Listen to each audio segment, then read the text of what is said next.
Again, sorry for the tardiness. It is Friday morning. I'm Alex Caputo-Pearl, the United Teachers Los Angeles president. We're doing updates on the situation that we're in.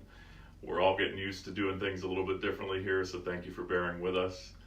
On Wednesday night, during our last broadcast, I said at a certain point that my daughter, who was watching me, was laughing at me. And then off to the side in the other room, my wife said, "So is your wife." So I'm getting laughed at, and that's good. We all need to laugh at each other and laugh with each other in times like this. So it's good that I got people in the family here to help me out and also make fun of me when appropriate. So I'll start off the way I usually start off. We're in an unprecedented situation in the world and in Los Angeles and in California. Just going to make sure that there's no problems here. Okay, great. We're in an unprecedented situation here in LA and in the world and in California, and we're going to make it through this. We will. I've been an educator for many, many years. I've been in education for 30 years. Certainly I've never seen anything like this.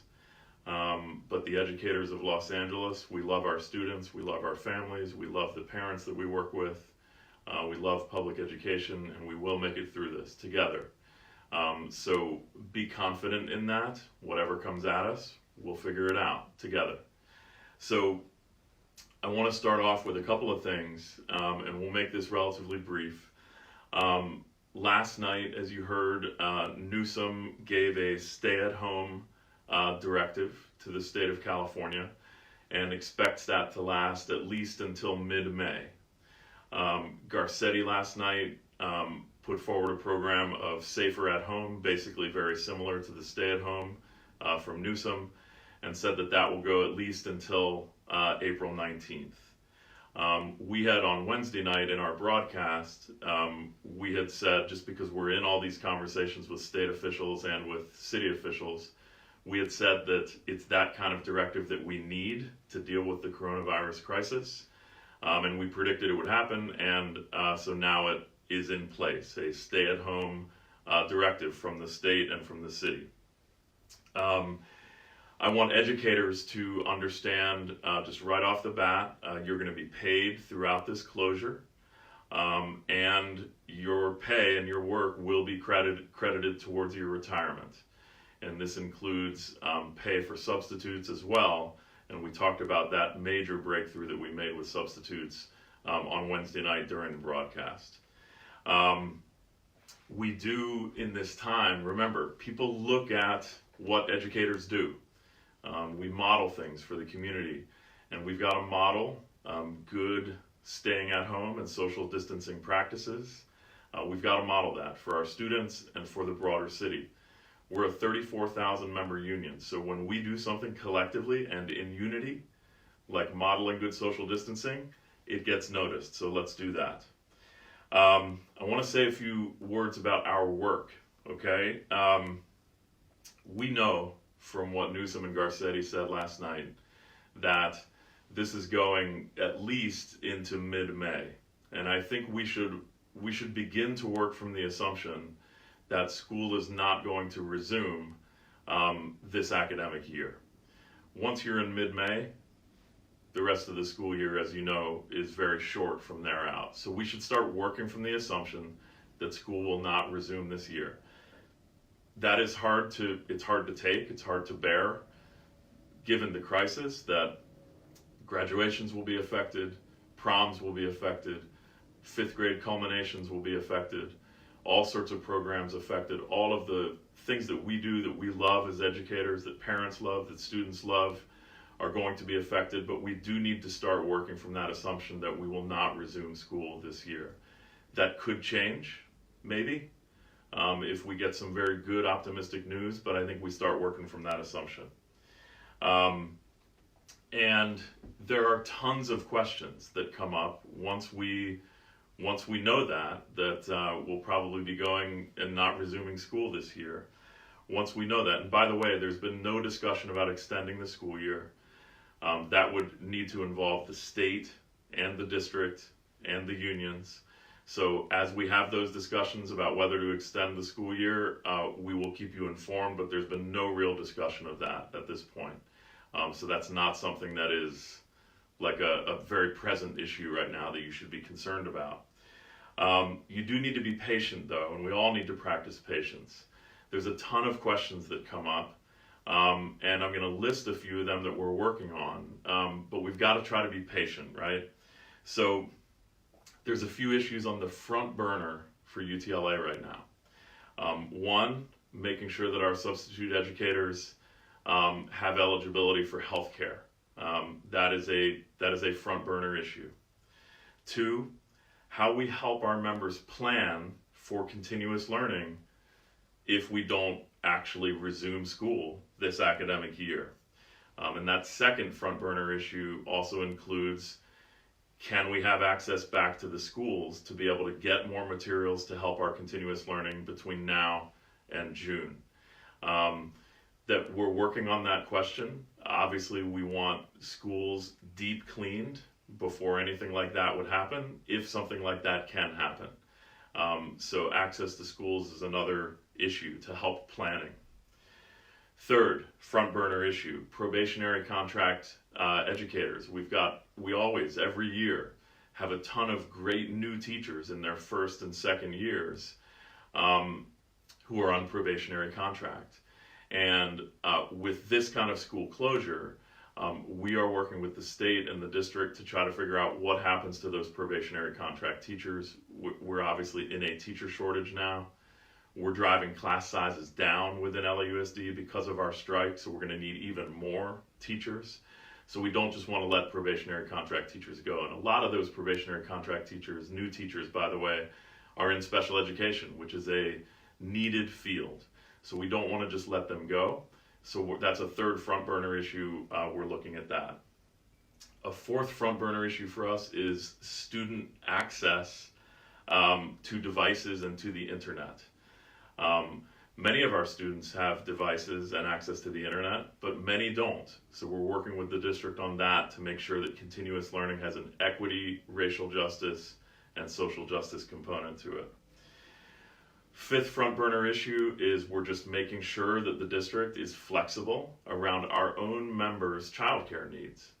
Yes, we can support continuous learning from home, but the district has to be flexible with that because we've got our own childcare issues that we need to take care of since our own children are home. We are very proud that we are a over 70% field that is over 70% women.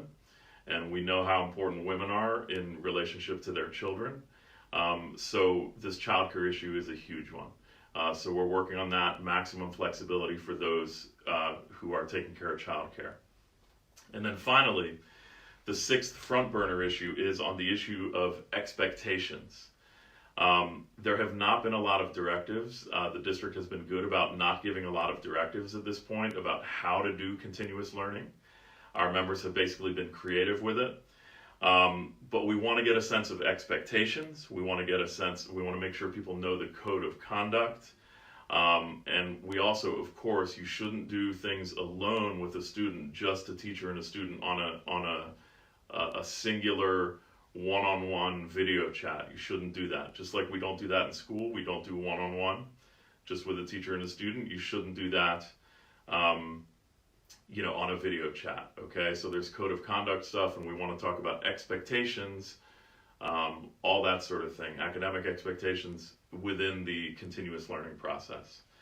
So some of the other issues we're dealing with that are, frankly, those 6 issues I just talked about right now are front burner. These next issues are just going to take a little bit more time to figure out, realistically, because we're juggling literally 1,000 balls right now in an unprecedented situation. So people have asked about STUL evaluations, matrix, elections for coordinators. We're going to figure that out, but it's going to take a little while to figure it out. We've heard about what happens with graduations, what happens with proms, what happens with reimbursements of money that's already been put out for graduations and proms. We're going to help try to support on that kind of thing, but it's going to take a little time to figure all that out. Early education deadlines. Our early educators are such a crucial part of public education and our union. We're so proud of our early educators, our EECs.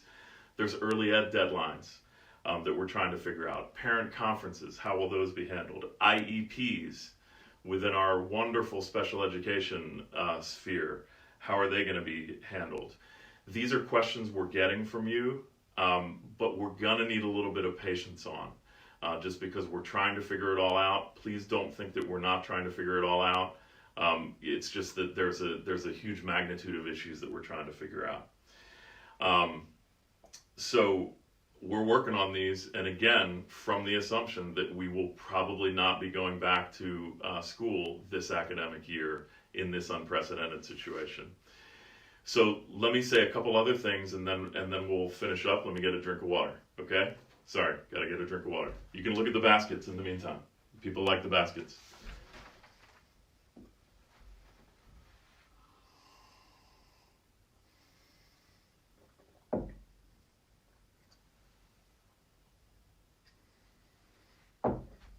Okay. And I'm checking with our communications department to make sure everything is still good. Okay. They're telling me that Trump is giving a press statement. Okay, so just a couple more minutes here.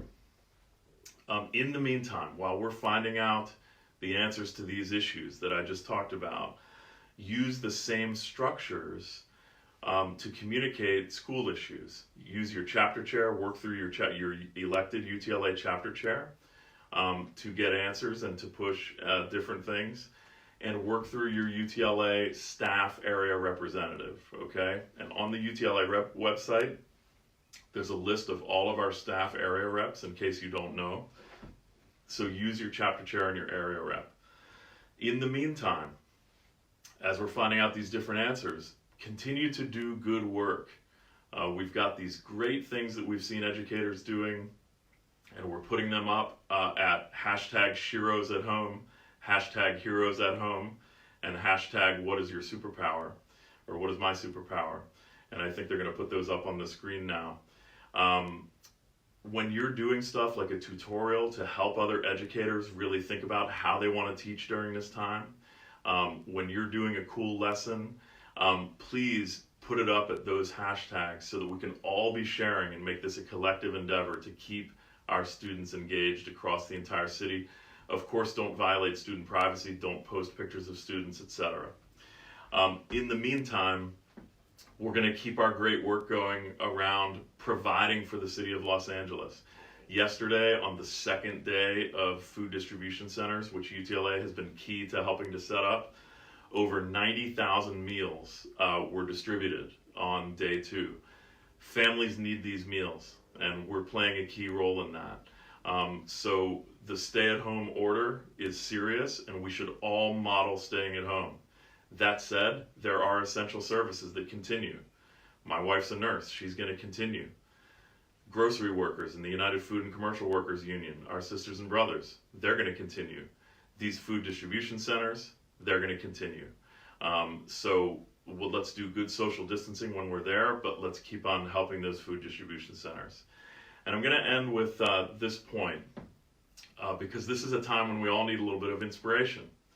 And I want you to think about this, that in times of crisis, at the end of the crisis, and we will get through this, we're going to get through it together. At the end of the crisis, you often have a radically changed world. And the question for us is, coming out of the coronavirus crisis, is our world, is our city, is our state going to be radically shifted towards more inequality? Or is it going to be radically shifted towards more equality and social justice and racial justice and gender justice? And remember, the scales are always tipped in the direction of making it more unequal. Look at these 3 things that happened yesterday. Bezos, the head of Amazon, he gave $50,000 to an effort in Seattle to try to help with coronavirus. For him, that's a drop in the bucket. That would be like a family, a middle-class family, giving 4 cents to a relief effort. So you've got billionaires who are giving a pittance towards this crisis.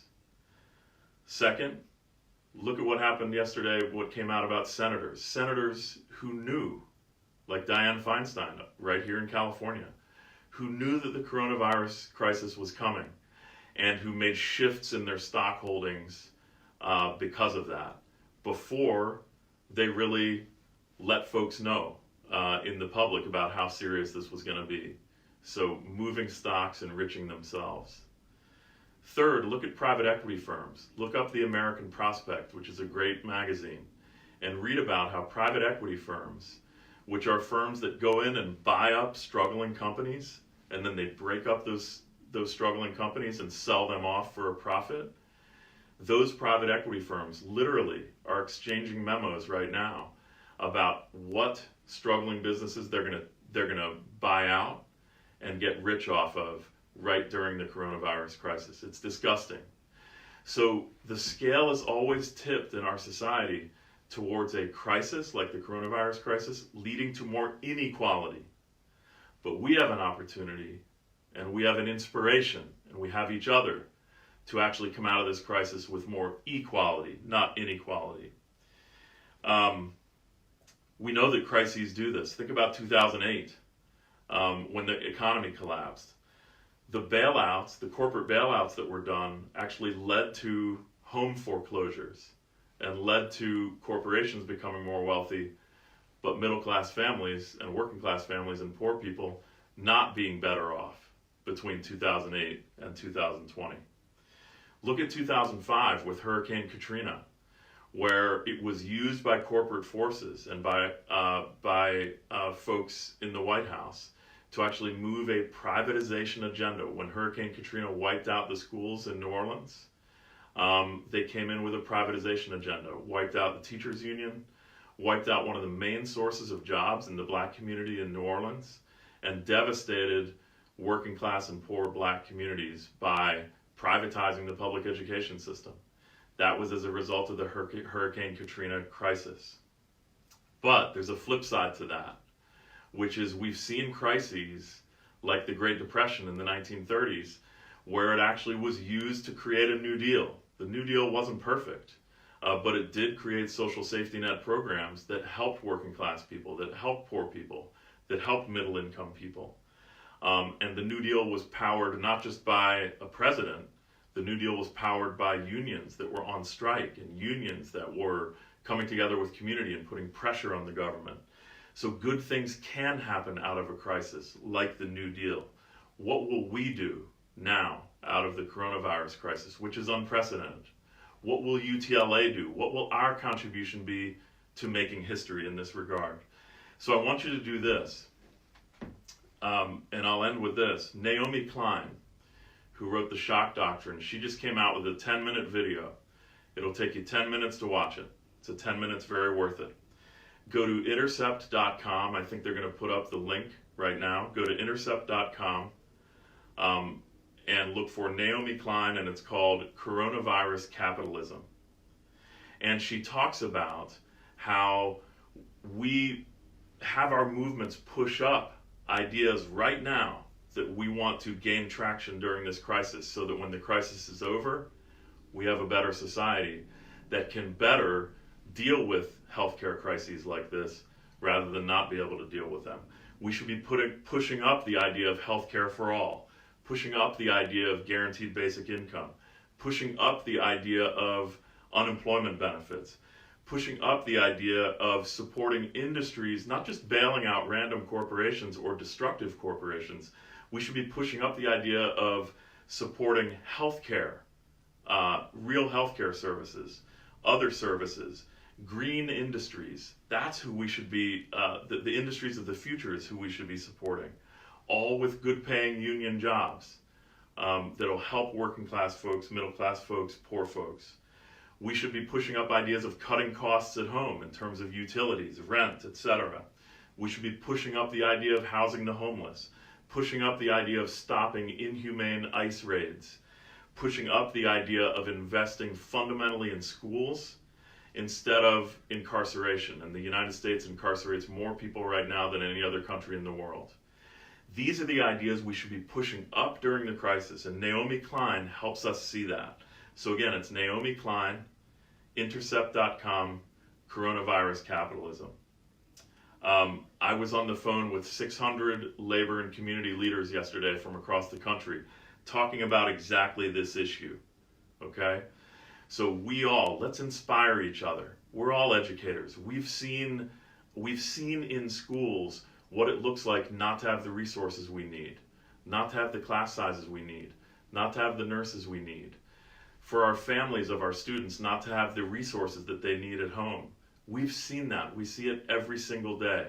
Now's our opportunity to push for a new vision in a new society, okay? So please watch that Naomi Klein video. I'll end the way I always do. We love you, students of LA. We've got youth who are watching this and who we're working with. We love you. We're with you. The educators of LA are with you. Parents, we love you and we're with you. Let's build this movement together. And educators, hang in there.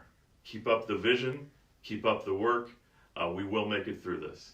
Take good care of yourselves, and we'll see you at the next Facebook Live broadcast.